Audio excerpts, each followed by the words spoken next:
పత్రాల్లో పరమేశ్వరుడు. మన సనాతన సంప్రదాయంలో కొన్ని మొక్కలకు వాటి పుష్పాలకు విశేష ప్రాధాన్యం ఉంది. ఆ విశేషాలను గురించిన సమాచారం నేటి పరమార్థంలో రండి తెలుసుకుందాం.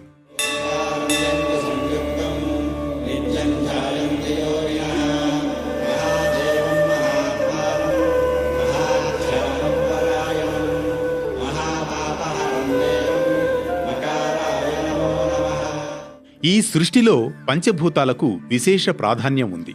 మన భారతదేశంలో చెట్టు, పుట్ట, చలం, జలం ఇలా ప్రకృతిని దైవంగా భావించి పూజిస్తారు. ప్రకృతిలోని సమస్తాన్ని తనలో లయం చేసుకునేది ఆ పరమేశ్వరుడు. అందుకే త్రిమూర్తులలో ఒకరైన ఆ పరమేశ్వరుణ్ణి లయకారుడు అని కూడా అంటారు. పరమేశ్వరుడికి ప్రకృతి అంటే ప్రాణం. ప్రకృతిలోని కొన్ని వృక్షాలు, మొక్కలంటే పరమేశ్వరుడికి చాలా ప్రీతికరం.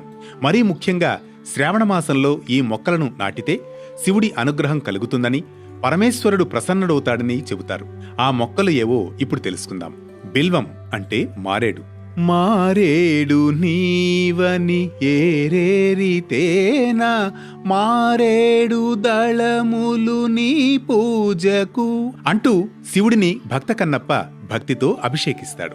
మారేడే నీవని కీర్తించాడంటే మరి సాక్షాత్తు శివస్వరూపం కాక మరేమిటి? అంతటి విశేష ప్రాధాన్యం కలిగినందునే బిల్వపత్రానికి అంతటి ప్రాధాన్యత. మరీ ముఖ్యంగా ప్రత్యేక సందర్భాల్లో కూడా ఎలాంటి పూజా ద్రవ్యాలు లేకపోయినా బిల్వపత్రం సమర్పిస్తే చాలు శివుడు ప్రసన్నత చెందుతాడని, శ్రావణమాసంలో బిల్వపత్రం మొక్కను నాటడం వల్ల కూడా శివుడు ప్రీతి చెందుతాడని శాస్త్రాలు వివరిస్తున్నాయి.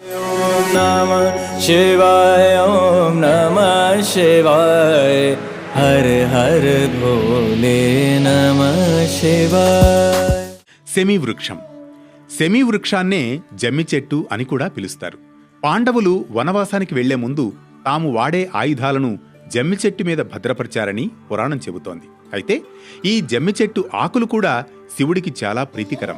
ఈ మొక్కను నాటడం వల్ల కూడా శివుడు ప్రసన్నుడవుతాడు. ధాతుర. ఈ మొక్కకు కాయలుంటాయి, వీటికి ముళ్ళుంటాయి. ఇది విషస్వభావం కలిగిన మొక్క. కాని ఈ మొక్క పువ్వులను పరమశివుడికి మాత్రమే సమర్పించడం ఆనవాయితీ. జిల్లేడు. ఎక్కడ పడితే అక్కడ పెరిగే మొక్క జిల్లేడు. ముఖ్యంగా రోడ్ల పక్కన, దేవాలయాల సమీపంలో విరివిగా కనిపించే జిల్లేడు మొక్కలకు పూచే పువ్వులను కేవలం పరమేశ్వరుడికి, విఘ్నేశ్వరుడికి మాత్రమే సమర్పిస్తారు. రుద్రాక్షల చెట్టు. రుద్రాక్షను సాక్షాత్తు ఆ పరమేశ్వరుడికి ప్రతిరూపంగా భావిస్తారు. ఈ మొక్క ఇంట్లో ఉంటే మానసిక ప్రశాంతతతో పాటు దివ్యమైన శక్తి కూడా ఆ కుటుంబంపై ఉంటుందని శాస్త్రాలు ఉద్బోధిస్తున్నాయి. అందుకే రుద్రాక్షల వృక్షానికి అంత ప్రాధాన్యం. సంపంగి మొక్క. సంపంగి పువ్వులు దివ్యమైన పరిమళాన్ని వెదజల్లుతాయి. శివుడికి అభిషేకానంతరం సంపంగి పూలను అలంకరించడం జరుగుతుంది. విశేషంగా శోభిల్లే సంపంగి మొక్కను శ్రావణమాసంలో ఇంటికి వాయువ్య దిశలో నాటినట్లయితే ఆ కుటుంబంలో ధనధాన్యాల కొరత ఉండదని శాస్త్రవచనం. ఇది ఈనాటి పరమార్థం. మళ్ళీ మరో అంశంతో పరమార్థంలో కలుసుకుందాం. నమః శివాయ.